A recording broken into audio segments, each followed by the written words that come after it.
మీనరాశి ఈ మీనరాశి వారందరికీ కూడా ఏలినాటి శని జరుగుతుంది.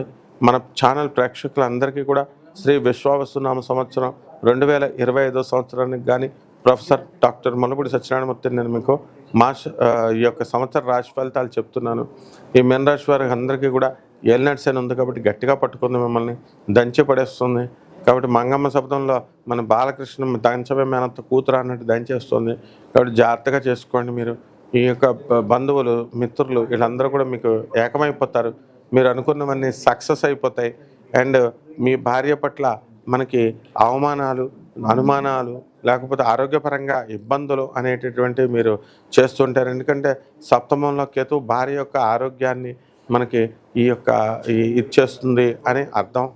అలాగే చక్కగా ఈ యొక్క బుధ, శుక్ర, రాహు, శని, రవి గ్రహాలన్నీ కూడా మీకు జన్మ రాశిలో ఉండడం వల్ల అనేకమైనటువంటి ఇబ్బందులు మీకు కలగజేస్తాయి. మీనరాశి వాళ్ళు ఏది తలపెట్టినప్పటికీ కూడా ఆ పనులు మీకు పూర్తి అవ్వకపోవడము, ప్లస్ అనుమానాలతో మీరు ప్రవర్తించడము, ఈ యొక్క మే 30, 2024 సంవత్సరం వరకు కూడా మీ వృషణాలను మీరు నమ్మకపోవడము ఉన్నాయా అని అట్లా అంత దారుణమైనటువంటి అవమానాలు మీరు పొందుతూ ఉంటారు, అనుమానాలను మీరు పొందుతూ ఉంటారు. ఇటువంటి రాహువు మీకు మే 25వ సంవత్సరం 25వ తేదీ 2025 సంవత్సరం తర్వాత మీకు అందరికీ కూడా కుంభరాశిలోకి రావడం వల్ల మీకు ఏమవుతుందంటే మిమ్మల్ని మీరు అనుమానించుకోవడం కాకుండా మీకు పడక సౌఖ్యం అనేటటువంటిది తక్కువైపోతుంది. కాబట్టి భార్యాభర్తలు ఇద్దరు కూడా ప్రభుత్వ ఉద్యోగస్తులు అయితే వేరువేరు ఊర్లో ఉద్యోగం చేయడం, అలాగే వేరువేరు రాష్ట్రాల్లో ఉద్యోగం చేయడం, మానసికంగా ఒకరికొకరు దూరం అవ్వడము. ఇంకా మాట్లాడితే మానసికంగా అంటే మీకేమి ఈ భార్యాభర్తల కొట్లాటలు అంటే మాట్లాడకుండా ఉండడం అని కాదు. ఇప్పుడు అమెరికాలో ఉన్నటువంటి భార్య గంటలు మరి అలసిపోయినటువంటి భర్తకు ఫోన్లు కొడితే ఎలా చేస్తుంది? ఏదో ఒక రోజు అయితే మాట్లాడతాడు. రోజు గంటల ఫోన్ అంటే ఏంటో ఒక 5 నిమిషాలు మాట్లాడాలి.